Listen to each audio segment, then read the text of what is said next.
Hi guys! So Friday na ngayon. Makapasok ko lang.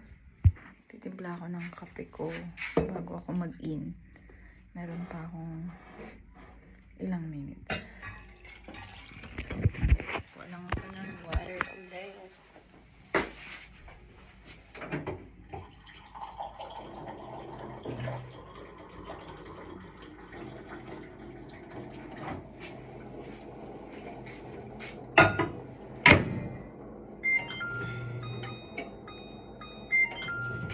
Pakita ko sa inyo guys yung gawa ni Princess sa Siopaw. So, gawa niya itong bun, tapos si Glenn yung may yung feeling. So, ang sarap guys. Gawa siya guys.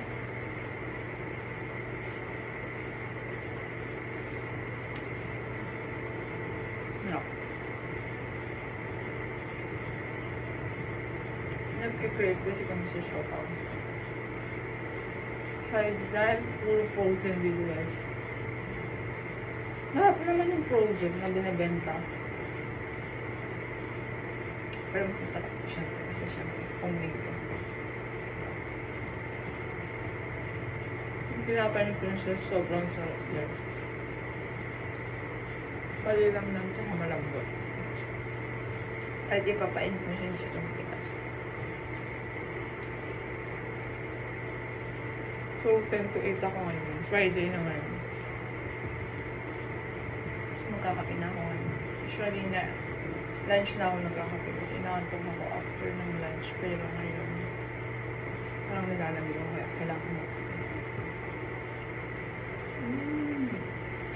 So, sa mga nagtatanong guys, dito sa work namin, hindi ko alam kung pare-parehas sa Canada, pero yung iba yata ay 8 hours lang yung pasok namin.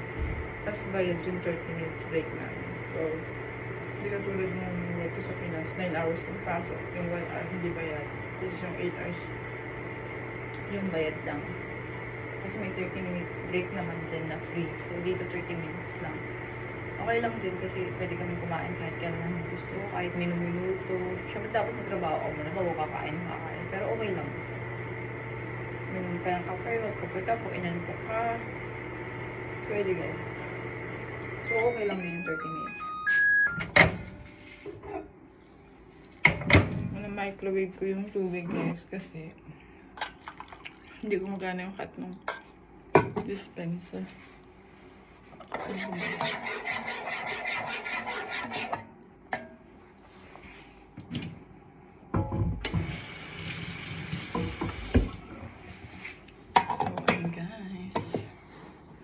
Ganyan lang halos ang routine natin sa work. Puro work lang din dito sa Canada guys.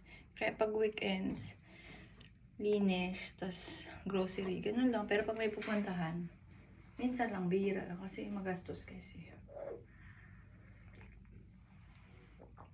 So yun guys, pasok na ako, bye.